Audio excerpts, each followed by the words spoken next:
Hello and welcome to another episode of Being Well, a program that strives to create consciousness and awareness in the world and that wants to make a positive contribution to humanity.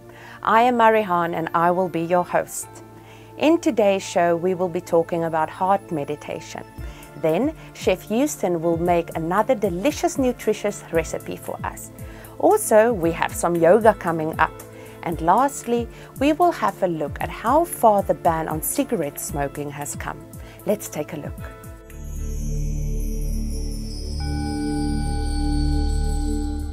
In today's world, you have most probably heard about meditation, right? You know what it is, but do you actually do it? It is so important for us to take at least a couple of minutes every day to become silent, close our eyes and connect with an energy source. Our hearts are the central of our beings. In the next segment, Teal Scott, author from Sculpture in the Sky, will show us how to listen to our hearts and even speak to our hearts. Let's take a look.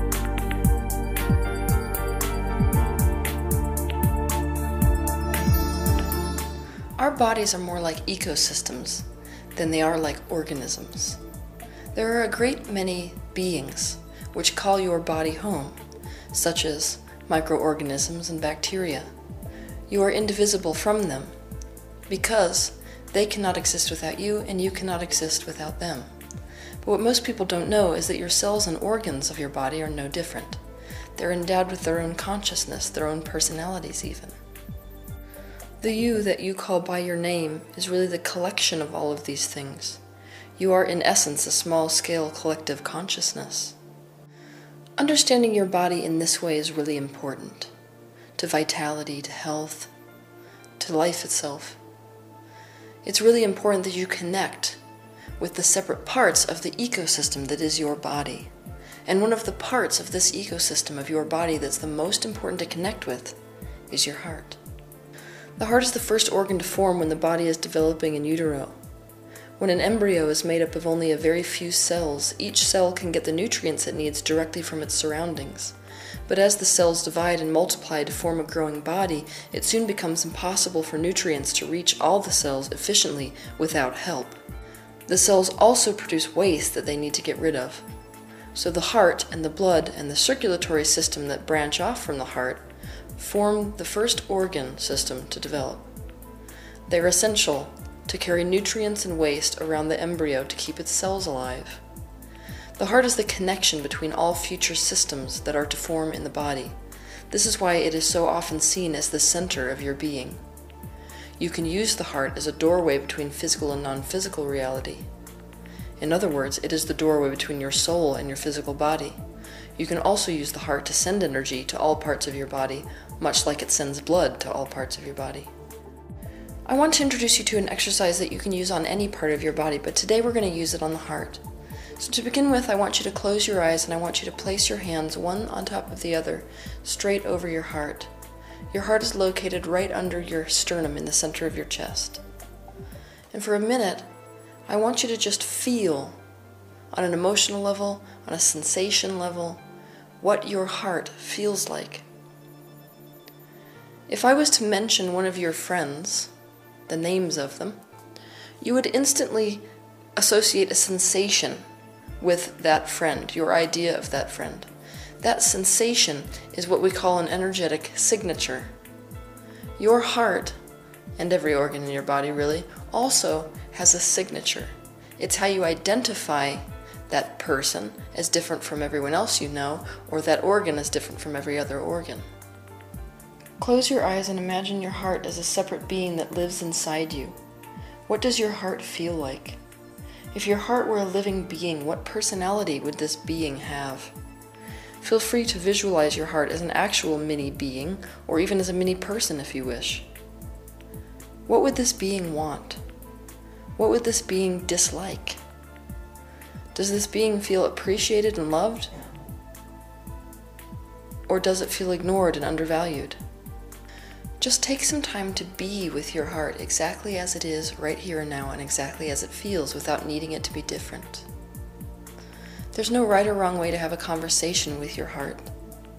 Intuitively you know exactly how to do that, but I am going to set forth an example of how you might have a conversation with your heart.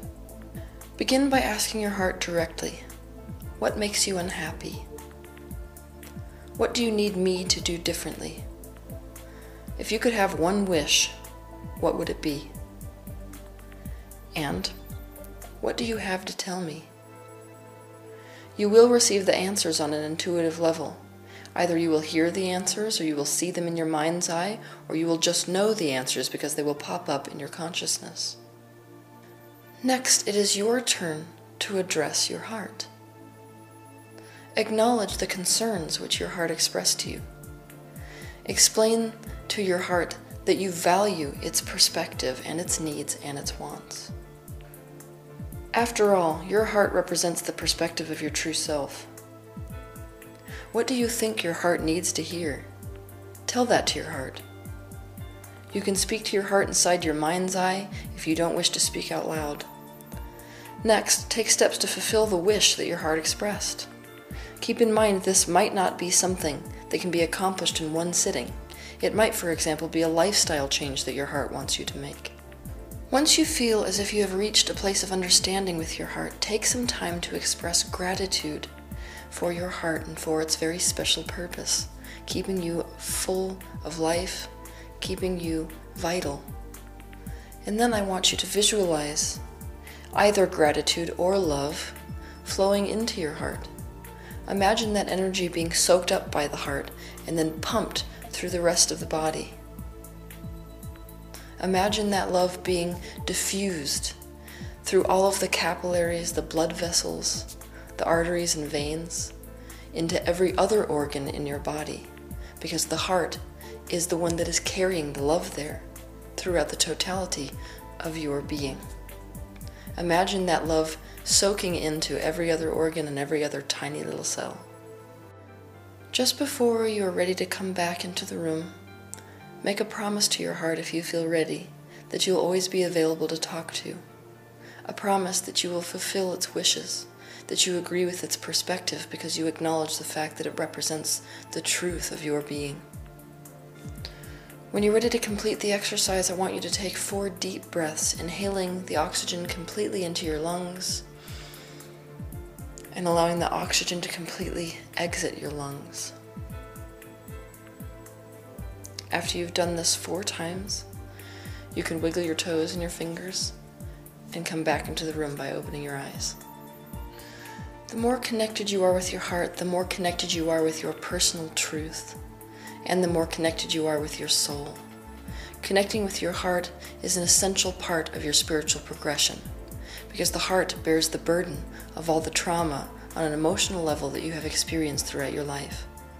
Relieving that trauma is the byproduct of reconnecting with your heart and taking care of its needs and wants and listening to it. Whether we like it or not, we are in a relationship with our heart. Our heart is our best friend. More than that, it is our life partner. It is essential that we treat the relationship with our heart like we would treat a relationship with a significant other. We need to nurture the relationship and strengthen the connection.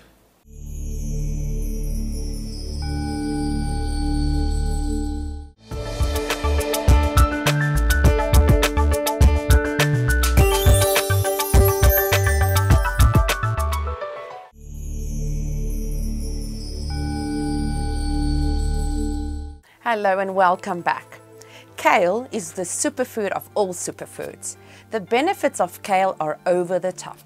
Kale is very high in fiber, iron and calcium. It's packed with vitamin K, vitamin C and vitamin A, which help to protect against various cancers. It is full of anti-inflammatory properties and it is packed with antioxidants. In the next segment, Chef Houston will show us how to make cheesy kale chips, the healthy way. So get ready to get cheesy. I I hope you're ready to get cheesy with me by starting with our Vitamix. Once again, we are going to use the high-speed power blade of the Vitamix to turn the fat of a nut. This time we're going to use cashews. If for some reason you can't eat cashews, macadamia is another good choice. These cashews have been soaked for 4 hours. If you choose macadamia nuts, you have to soak a little longer. You need a good 6 to 8 hour soak on your macadamia nuts. But this will be the base of our cheese sauce today. So we are going to start by putting these into the blender along with some very simple ingredients. You know, when you see things like a Cheeto or something in the fast food world that is flavored like cheese, it's amazing how little cheese there is in the cheese, but there's lots and lots of chemicals. We are going to simulate that cheesy flavor, that salty, yummy, cheesy flavor with very simple ingredients. We have cashews to break up the fat of the cashews and also to act as a natural preservative. We have some lemon juice here. You could use lime if you have it. Lemon is my preference. You'll need 3 to 4 tablespoons. Now, a lot of people will put in 2 and blend a little bit and then blend a little bit more and keep scraping down the side of their Vitamix. No, don't do that. You're at least gonna need 3 to 4 tablespoons of lemon juice. So me, I just start with 4 to keep it really simple and easy, because even if there's a little bit extra fluid in this cheese sauce, it's going in the dehydrator anyway, so it's all gonna come out fine. So we're gonna put the cashews, the lemon. Now we're gonna add some nutritional yeast. That is a standard vegan shortcut for getting a cheesy taste. Now we're gonna add a half to 1 full teaspoon of salt. Now it's up to you how you do it. I add a half when I'm making a normal batch. A normal batch has 1 big bundle of kale. Look at that, that's so pretty. This is like the kind of roses I wanna get. I'd rather have kale. Lasts longer, tastes better. So you want to start with a half teaspoon of salt. Now for me, I actually like my kale chips a little bit less cheesy. So the ones that come in a bag are richly, heavily coated with the cheese sauce. I like a little more of the kale flavor to come in. So when I make my personal batch of these, I do 2 big batches of kale to 1 batch of the cheese sauce that we're gonna make today. Now I don't want to cheat you out of any sort of cheesiness. So we're gonna do the full cheese chips today. But just keep in mind that if you love the flavor of kale, like I certainly do, and its health benefits, which are off the charts, then you may want to double the kale but keep the cheese batch the same. If you do that though, you may need to add a little bit extra salt. So start with a half teaspoon, and if you need more, taste it after and add it. Look, I got a little moisture in the air today here at the beach. My salt doesn't want to come out. Okay, and then we are going to add turmeric. Amazing for mental capacity. It's been proven to help prevent Alzheimer's. It's great for your joints and preventing arthritis pain. So it's great to get plenty of turmeric in your diet anyway, and what a great way to do it than having these yummy snacky chips. Now, just for a little extra flavor, we're gonna give it some onion powder. And if you're a big garlic fan, or if you like more spicy foods, you can always add like a chili pepper in there instead of the onion powder. Now, we're also going to add, for a little bit extra fluid and for some amazing color, between the yellow turmeric and the red pepper, you get a beautiful orange cheesy color. You'll see here, it looks like that fake cheesy mac and cheese color. Now, we don't have to chop this too finely because the Vitamix does all the hard work, but we do want to break it up a little bit. So we've got that in there. And now we just need our lid and our handy dandy plunger, and we will make some cheese sauce.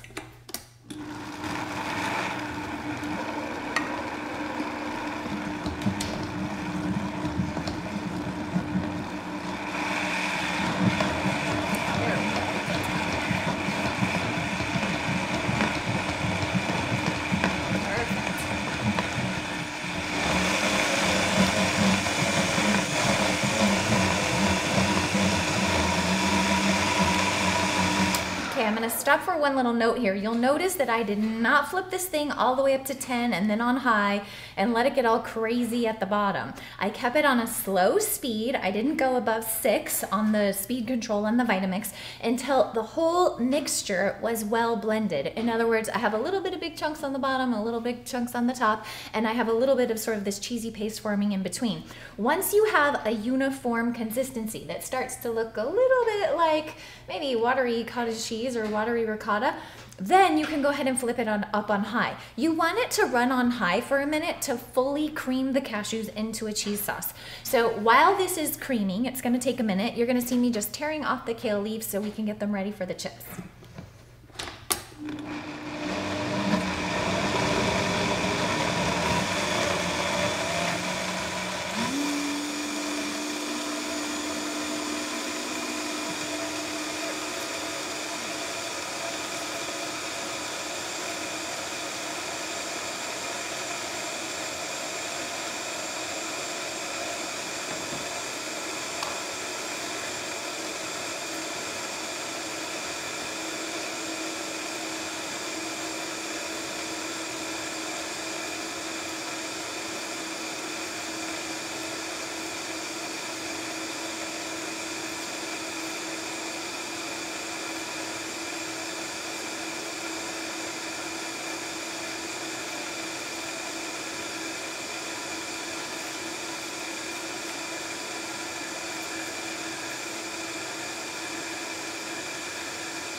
Okay, so now we have a nice creamy mixture in there. And you can tell as I'm pulling the greens off here, I just kind of peek over there and I make sure that it's starting to get fully creamy. And I know that it's ready when it stops looking like ricotta and it starts looking like something that we might have in our pre-vegan days dunked broccoli tops in. It looks like a little dipping cheddar sauce. Once it looks like that, then we know it is ready to put on our kale. Now, we don't have to treat this kale with anything else. We don't have to salt it. We don't have to do anything. You can see I'm just breaking this up here. And what I'm going for is about bite-sized pieces. And there's really no rhyme or reason to the kale that you use either. You can use a flat leaf kale. This is a Lacento kale. Curly leaf kale works the best if you want to really soak it up and get a lot of cheese in there. So the type of kale that's in the bagged kale chips is generally the really curly leaf kale. And the reason they use that one, right, you can probably guess. All those curly little pockets in there make nice nooks and crannies for that cheese sauce to get settled in before it goes in the dehydrator. And that's how you get that really cheesy flavor to those chips. Now, the one thing about having lots of cheese on your chips is now we've taken, you at least want to think about this, especially if you're dieting or you have weight loss goals. When we take a nice leafy green kale that's super alkalizing, and then we're going to add to it now some fats that weren't really there before. Now that's good in some ways, right? Because there are some nutrients in kale that aren't as well accepted by our bodies without the fat. So that's a good thing. But what I love about doubling the amount of kale is that, oh, okay, cool. I get the fats that can help transfer some of these nutrients throughout my body really efficiently. But I haven't quite, doubled or tripled the amount of fat that I would be taking in if I didn't do that. So that's just one thing to think about in case weight goal is one of the things that you're working on. Okay, so we're almost done here. Now what's fun at our house is that Maverick, my little 3.5-year-old boy, he loves to pull the kale off of the stems. And I love to involve him in healthy cooking because I think it'll help him be a more healthy eater when he's older. So while I'm making the cheese sauce in the kitchen, he sits next to me and he tears all the leaves off, and it makes a really fun way to involve your kids. So if you're looking to do that, this is a fun project for you to do with them. Okay, and here goes our cheese sauce. So when you see this come out of here, oh my gosh, I hope you love the color as much as I do. Look at that. Doesn't that look like a fakey sort of macaroni and cheese orange? I mean, it's just sort of unreal. Now, if you like mac and cheese, or if you do miss those sort of cheddar dunking sauces, this makes a great sauce to just dunk steamed broccoli tops in. Delicious as a little appetizer. If you want to make a fake macaroni and cheese, you can use the what's it called? The vegetable spiralizer to spiralize some zucchini, and then you toss it in this and then you bake it in the oven until it's nice and warm, give you a little fake macaroni and cheese. But we are going to stick to the topic and make our kale chips. So to do that, we want to be a little bit ready because I'm about to have very messy hands. By far, the best way to do this is with your hands. So we take clean hands, and my recommendation is only use one so that you have the other hand free to pull out all the trays, okay? So we're gonna put this right in here and we're just gonna start mixing and turning. And because the kale will actually soak up the sauce better if it's a little bit massaged, don't worry about being too dainty here. Just get in there and squeeze it. See, you can squish it tight with your hand. It really doesn't matter. It's all going to come out cheesy and delicious. So you definitely don't want to wear anything that you mind gets a little turmeric stain on it, because turmeric really will get you. So you make sure you have an apron on, or maybe not that new white shirt you were thinking of wearing to work tomorrow. And you should be just fine. Okay, so you can see how cheesy these are coming out. Now the trick here is to sort of grab them and twist and twist. And the reason you want to do that, especially if you're using curly kale, is you'll have these whole dry pockets. One whole side of the leaf will just stay completely dry. You can see there's some in here where they're just looking totally dry on one side. So make sure to get and twist a little bit. And then once you have that, we had two runaway leaves. We're gonna put those back in. Okay, this much cheese on the kale chip is gonna give you the same result that you get in those bags. We're gonna divide this by 2. We're simply gonna transfer it right over here to this flat sheet. I'm telling you to keep one hand clean, and I can't keep my fingers out of it on the other side. Now, people worry about laying these out totally flat. I have people say, oh, it takes me so long to lay them out on the thing.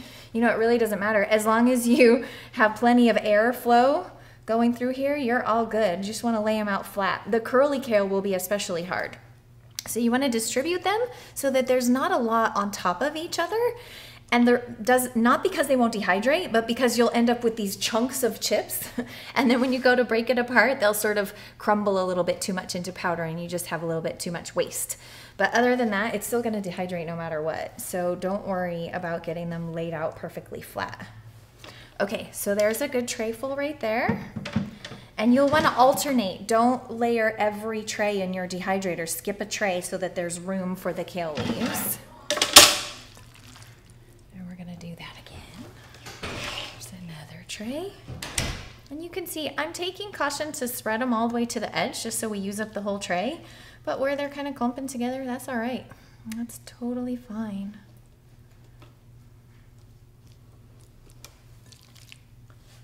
Perfect. Now you can also use the liners to your tray if you want to. They will take a lot longer if you do that. Not a lot longer, maybe 2 hours longer. But if you just put them in here right on the tray as is, you can put them in before you go to bed, and in the morning you're gonna have fresh kale chips to take to work. And I like that. I'm gonna take one kale leaf and I'm going to really soak it up on one leaf. Put it right there in the middle, and that looks great. Okay, so we're gonna put these in here and we are gonna put them on 115 degrees. That's 115 degrees. And we're gonna turn the dehydrator on and we're gonna be ready with our delicious cheesy kale chips 8 hours later. Now, my suggestion for that, again, is put them in before you go to bed, and when you wake up in the morning, transfer them to a glass jar. Now, because I don't want you to have to wait, I went ahead and made a pair of them or a tray of them in advance. And you would just turn this on and let it go 8 hours and they're gonna be ready. Now when they come out, they're gonna be this beautiful green color with the cheesy sauce on them. They're super delicious. Now this I wanted to show you because this is half the amount of cheese. So I showed you both ways. The way that we just did it is gonna come out exactly like the bagged version that you're used to if you've tried those at Whole Foods. Delicious, salty, totally addictive. But as you go along and as you start eating a lot more raw vegan foods, you may find that your taste change a little bit and you actually like a little bit more of the kale flavor to come through. And that means it's time to double the kale and use the same amount of cheese sauce. So here we go. I'm gonna go ahead and give them a taste. Delicious. Okay, one more trick before I let you go with the cheesy kale chips is this. The kale chips will start to undehydrate, in other words, to absorb moisture as soon as you turn off the dehydrator. And so, excuse me one second. What you need to do is put them in glass containers that have a really airtight seal. The other thing you need to do, and you'll notice I've done it here, there's a little bag there that looks like a little jewelry bag or something that you might tie, you know, lavender in and put it under your pillow, a little sachet for your drawer or something. I know you have tons of those sitting around. If not, even just a little piece of cotton cloth fabric, you just pull the edges up around a little bit of rice, like 1 tablespoon of dry rice. That's all you need. Tie a little string around it, throw it in with your kale chips, and it'll act like those little silicone packets that you see inside the kale chips that you buy at the store. So that will keep your kale chips fresh and crispy on your counter for 2 weeks. I mean, it's amazing how well the moisture is kept out of your chips by the rice bag. So put the rice bag in the jar, keep them in airtight containers. They'll stay fresh for up to 2 weeks that way, and enjoy your delicious vegan raw cheesy kale chips.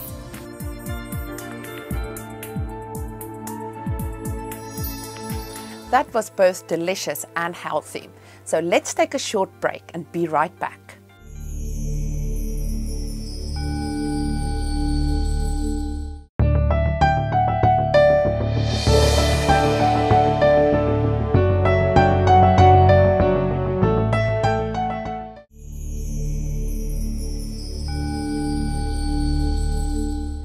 Hello and welcome back. Breath is the link between our physical and non-physical self. Practicing breath control is such an important practice to improve our daily lives. In the next segment, we will show you how to attain salvation through meditation. Let's take a look.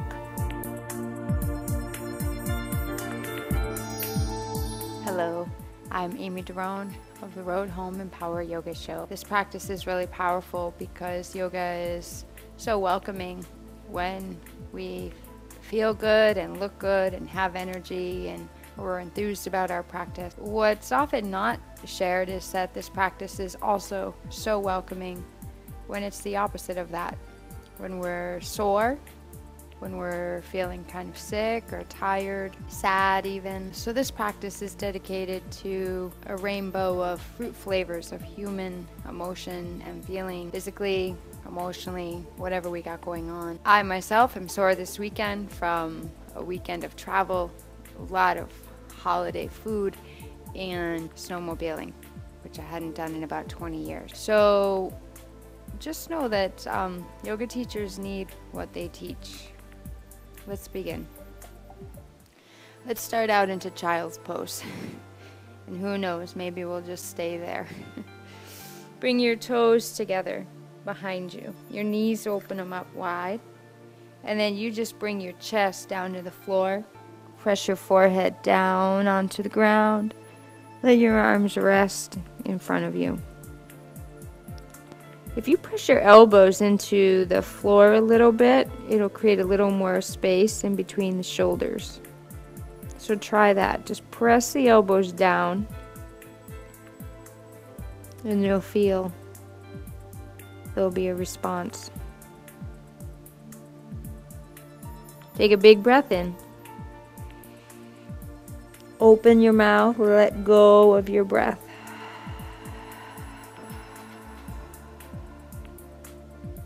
Draw another breath into the lungs.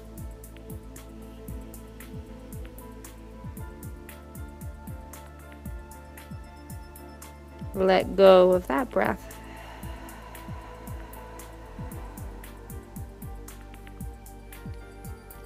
Take your arms directly out in front of you.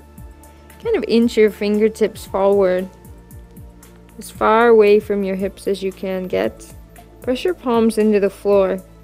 And I want you to press your palms into the ground, but push the floor away from you while you press your hips back.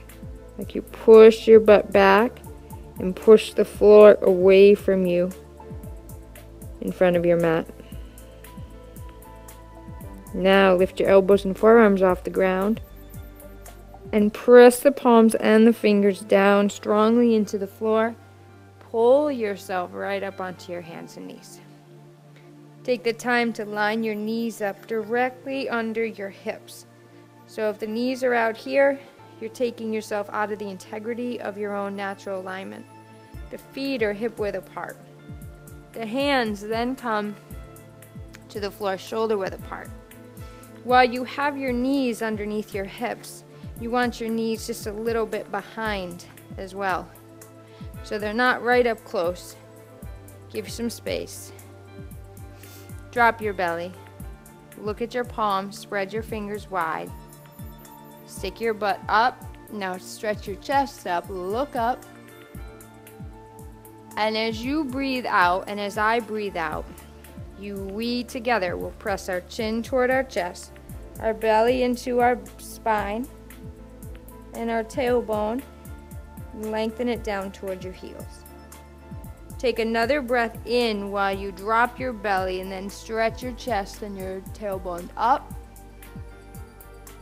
Breathe that away. Chin to chest, belly hugs in, tailbone lengthens. Take another one. Breathe in.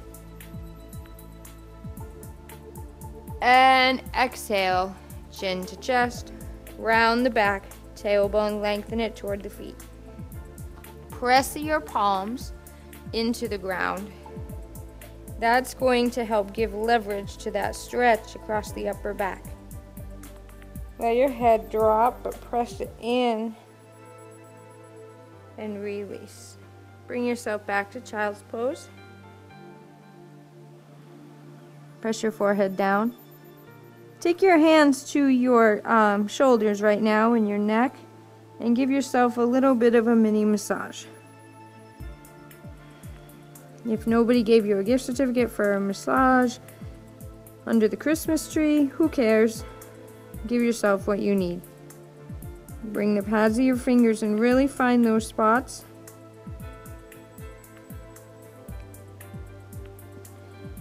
And just squeeze.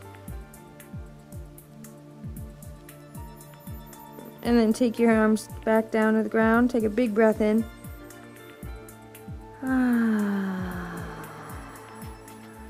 Give yourself another mini massage right at the base of the neck.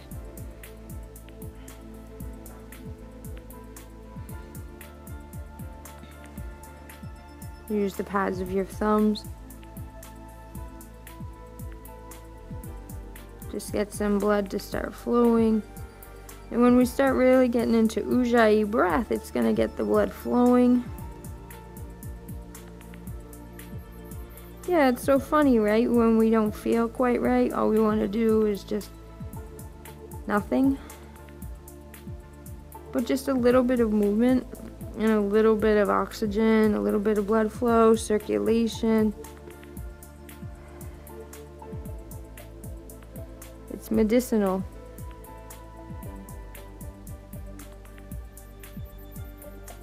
Big breath in. Come back to the hands and knees.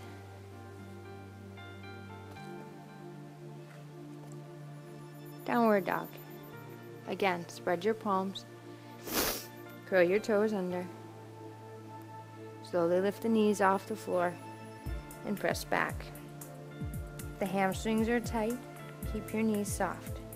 Stick your tailbone up and then squeeze your legs straighter, but they don't have to be locked. In fact, you're not locking your knees. If you keep your knees a little soft, we call that keeping some water in the joints. And drop your head heavy. Look between your feet.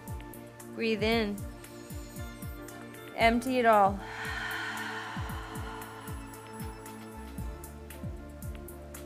Look forward and step forward. Feet to your hands. Take a breath in, halfway lift. Exhale the breath as you fold in half. Knees stay deeply bent. Deeply bent. We're going to ease into this, our movements today. Press your feet down into the floor and reach up. And while you're reaching up, please grab your left, with your left hand, grab your right wrist. Press straight down. Lengthen your tailbone. Pull up. Lean left while you look to the right. Come back. Right hand takes the left wrist, pulls it up, plug your left foot into the floor. On the exhale, lean right. Turn your left ribs, left lung up toward the left corner of the ceiling. Release. Take your hands behind your back, interlace your fingers. Squeeze your shoulder blades together, bend your knees, bow forward on the out breath.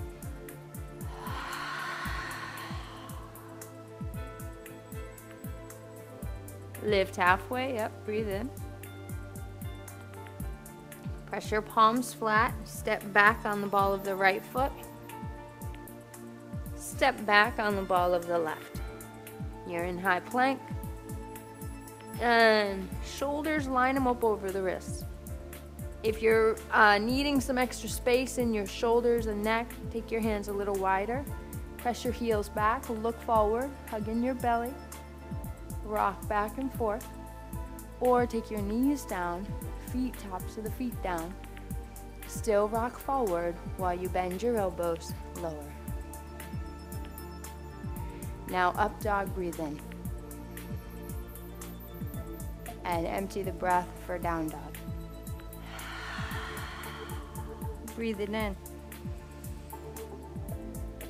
Clean it out. Draw the breath in. Release it.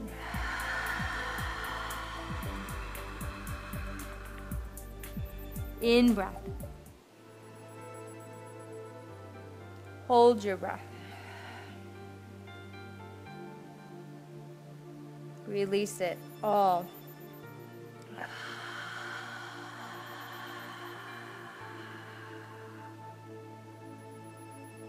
Walk, feet to your hands. Lifting halfway up.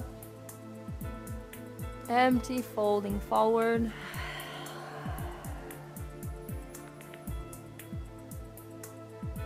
Stretch up, breathe in. Empty, fold. Knees bend, chest to the thighs.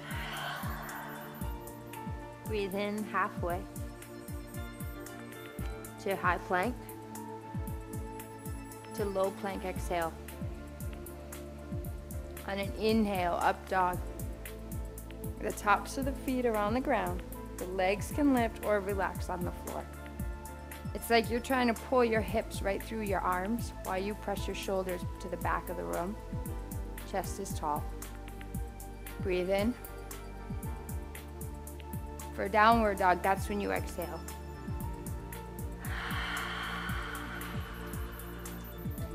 So let's see that again. Let's do it together. High push-up, inhale. Rock forward. Low push-up, exhale. Inhale, up dog. Shoulder blades squeeze together. And exhale for downward dog.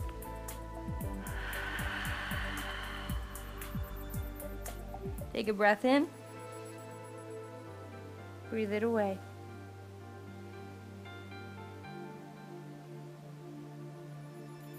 Fill your lungs up on a breath in.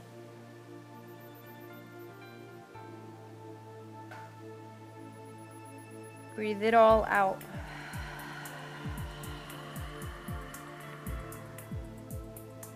Look forward. Walk forward, feet to your hands. Inhale, halfway. Empty the breath as you take a fold.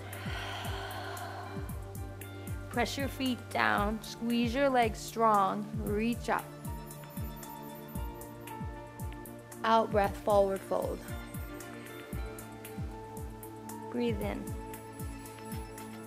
Step back. Low plank. To an up dog. To down dog. In breath.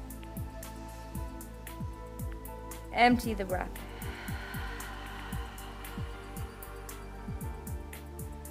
Take your right foot to your right hand. Bring your back knee on the ground.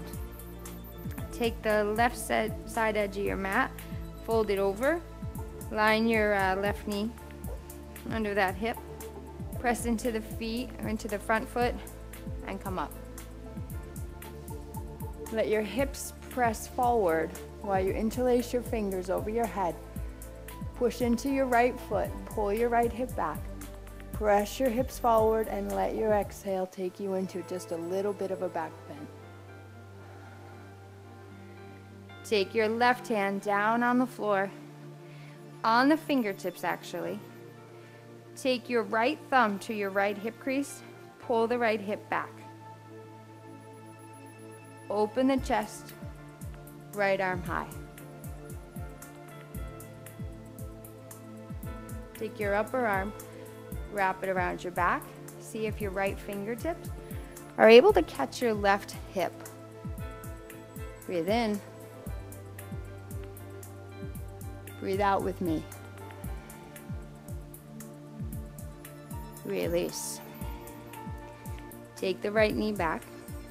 Bring the left foot forward. Knee over the ankle. Take the right edge of the mat, fold it over, cushioning up that knee. Top of the foot resting. Let your hips sink forward. Heel that left hip back. Reach up. Breathe out. Reach up. Exhale, bend back. Hands to the floor. Take the right fingertips inside the left foot. Take your left thumb to your left hip. Pull that crease back to the back wall. Pull your chest forward. Open the chest. The left arm can reach. Right shoulder presses toward that tree wall. Take the left arm, wrap it around your back. Pull the chest up, breathe in.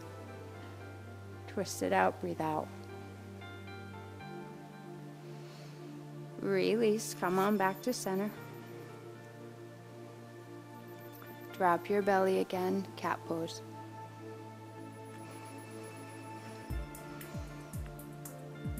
Round, breathe out. Breathe in. Round.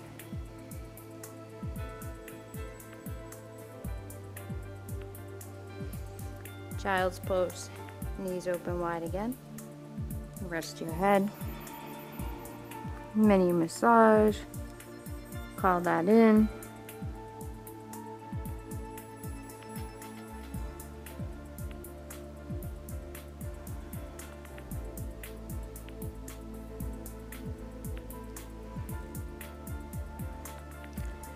Stretch your arms forward, press your palms down. Pull yourself right up onto your hands and knees. Downward dog again. Curl that tailbone up, toes curl under. Lift the knees slowly. Pull the hips and thighs straight back. Let your head drop. If you can, walk your hands just another inch or so forward and the feet back. Get a little more space, create space in the spine. Breath in, dump it. When the belly is hugged in tight, bring the feet together, keep the belly sucked in, and fly, feet to hands. Halfway lift, inhale, empty the breath, folding in. Inhale, rise up. Empty, fold. In breath, halfway. Stepping to high plank. Low plank, exhale. Up dog, breathe in.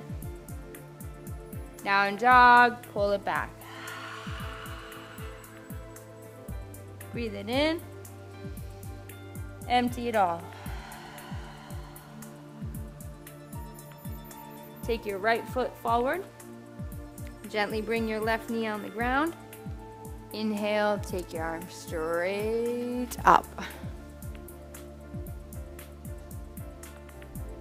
Hips forward, hands to the heart.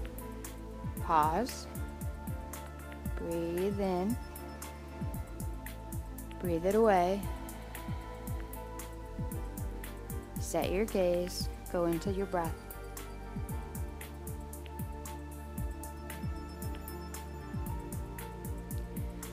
Turn your torso to the right side of the room. Left elbow on the outside of the right thigh or knee. But you want to press the leg into the elbow. Otherwise, the elbow will collapse into the leg. You see that?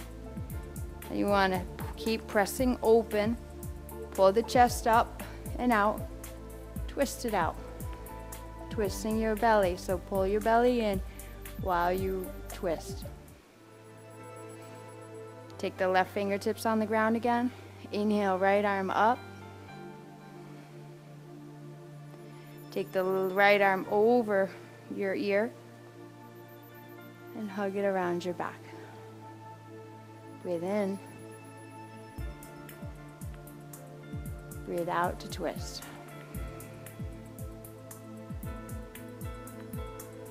Release. Set it up. Left foot lunging. Come on up. Pull the hands to the heart. Breathe out. Turn your torso to the left. Pause. Hear your Ujjayi breath in. The exhale is your cue to twist.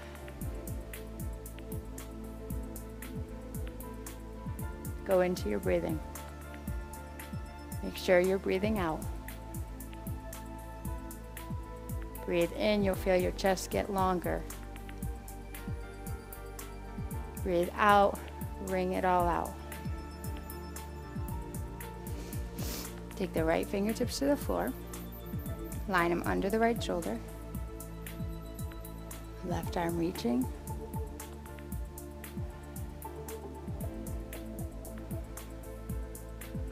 Take the left arm over the ear, stretching long. Exhaling, wrapping around.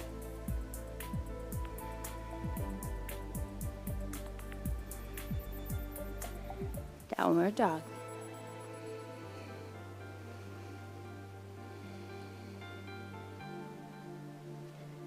So this is an entirely different way to flow, but you're breathing and you're moving and it's still flow. And even if you took child's pose right now, it's still part of your flow.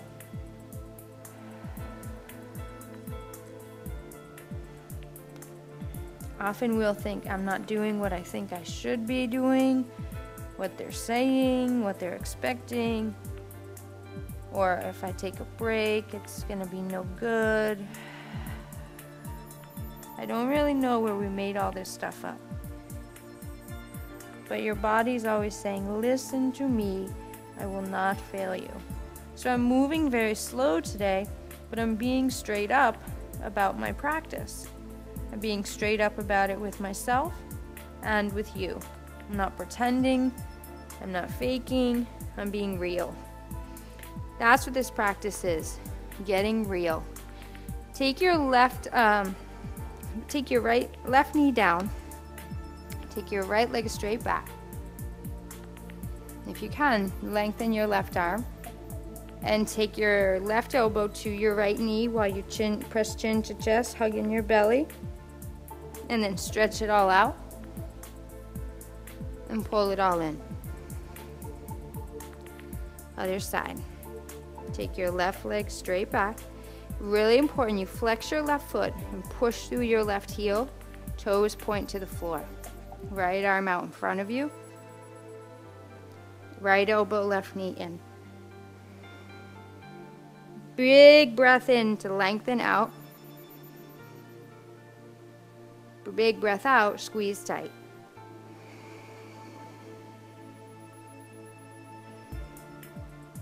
Release. Child's pose.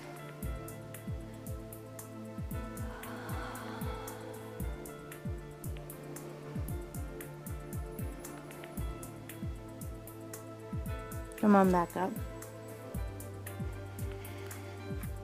Your hands and knees will stay on the floor.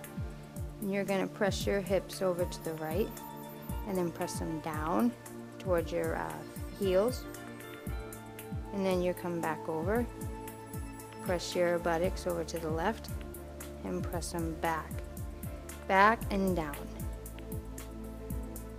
And then I want you to just move your hips around in a circle from right to left.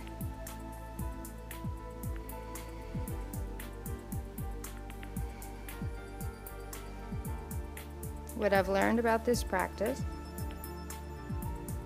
in my own personal practice is if I simply get some stretch and some space in my hips and in my spine, I will not just feel freer physically, I will feel more freed up rather than keyed up in mood, in the way I feel the rest of the day. Bring your feet together. Take your right leg up. Bend your knee, roll open. Roll the hip. Take the foot down. Left leg up. Bend the knee. Roll open. Breathe out. Take the knees down on the floor. And let's just take camel. Take the front edge of your mat, fold it over. Your knees hip width apart, hands to the low back. You'll press the hips forward. If possible, you keep the hips lined over the knees. Your belly pulls in. Your chest presses up. Your shoulders pull down from your earlobes. Elbows hug in towards center. Head falls. The head will be the last thing to go back. And if it's not comfortable, don't do it. Come on back up. Okay. Now I want you, tops of the feet stay on the floor, hands to the floor behind you. Just take your right knee off the ground if you can. And if you say, oh, I've got more, well then, lift both. But not because you have anything to prove, just because your body wants to do it.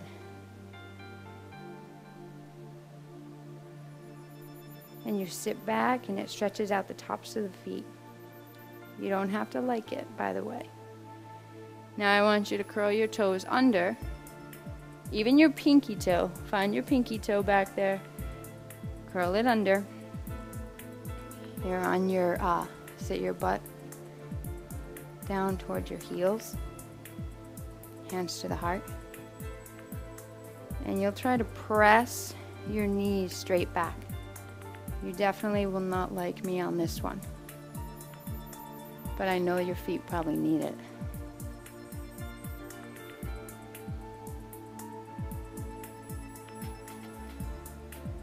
Okay, release.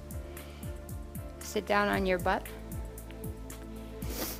Take your right foot into the crook of your left elbow and wrap your arms around your legs. Flex your right foot, and you're going to press your chest towards your thighs, or your shin towards your chest. You rock side to side.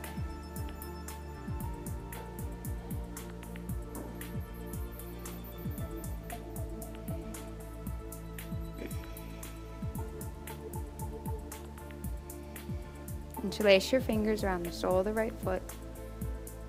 Draw your toes back, press your heel toward the ceiling. Keep your knees soft. Unless it feels good to straighten the leg, great, do that. But otherwise, keep your knees soft, but lengthen your heel up. Let your head fall back. Now take your left hand outside your right foot. Take your right fingers on the floor. You can bring your right leg toward middle. Sit up tall, breathe in. Exhale, twist. Release it. The left foot hugs into the crook of the right elbow. Hug the arms around the leg. And just rock. Sit up nice and tall. And you'll feel that in your right hip and buttock most likely. Just squeeze the chest and leg toward one another and rock.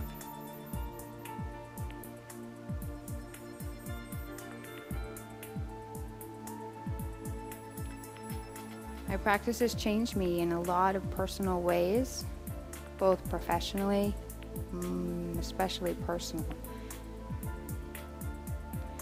And so I'm learning all the time from this practice. This practice is more my teacher. Interlace your fingers around the left foot, lengthen it up. Lengthen that heel, keep that heel lengthening up. Toes will pull back. Soften in the knee. Take that leg.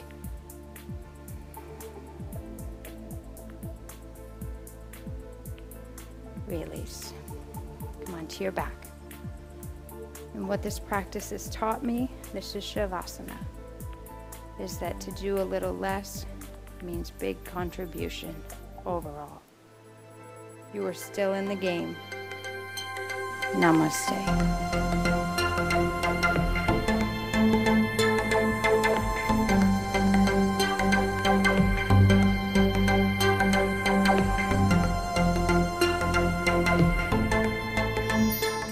Hello and welcome back. Many years have passed since 1964, when the first cigarette advertisement was on TV. Cigarette marketing was everywhere, and smoking in a public place was a common scene. 2014 marks the 50th anniversary of the first Surgeon General's report on smoking and health. Let's have a look at the remarkable progress that has been made since then.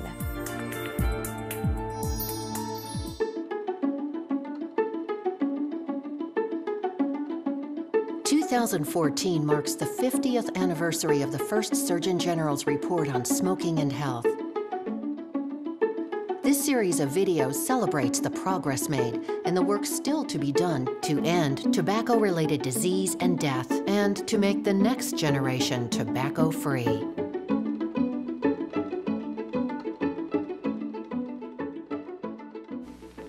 Stop! It was 1964, and cigarette commercials on TV were as common as, well, cigarette smoking. But all that was about to change dramatically as Surgeon General Luther Terry shocked the nation by announcing that smoking caused lung cancer and was linked to heart disease. The strongest relationship between cigarette smoking and health is in the field of lung cancer. There is a very strong relationship and probably a causal relationship between heart disease and cigarette smoking. Since that time, one Surgeon General after another has added startling evidence to what we know about the devastating effects of smoking and secondhand smoke. 50 years ago, it was polite to ask somebody, would you like a smoke? Today, it would be deeply impolite not to ask, do you mind if I smoke? When you traveled on an aircraft and you were served a meal, you got a 4-pack of cigarettes with your meal, and everybody got those. It was part of the social norm. Everybody smoked. In the early 1960s, nearly 45% of Americans smoked, and less than half knew that smoking caused cancer and heart disease. Tobacco use was the norm, and tobacco marketing was everywhere. Play ball! Brooklyn Dodger Baseball, brought to you by the makers of Lucky Strike. We were big Brooklyn Dodger fans, and my father turned to me and was very upset because the Lucky Strike cigarette commercial had come on the air. He said, you know, you ought to get out a big tape recorder and record these because one day no one will believe that sports and smoking could go together. Tobacco companies also used special promotions to sell their products. So there was a Camel Cash program and a Marlboro Miles program where you could save up the points and then get prizes. The public gradually became more aware of the dangers of smoking as anti-smoking ads reached millions of people.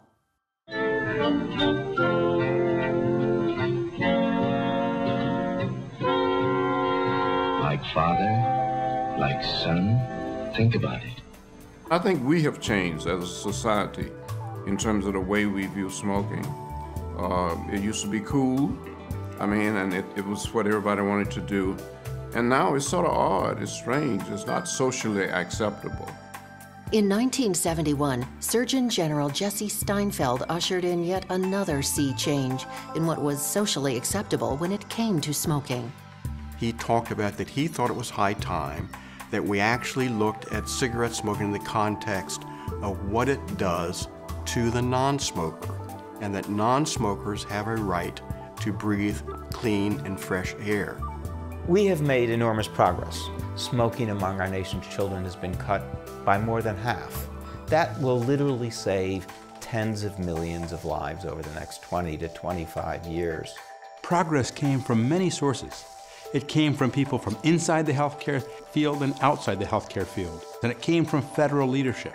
It came from academia, it came from clinical medicine, it came from community activism. And all of those are going to be essential to make progress in the years to come. This video is a production of the Office of the Surgeon General and CDC's Office on Smoking and Health.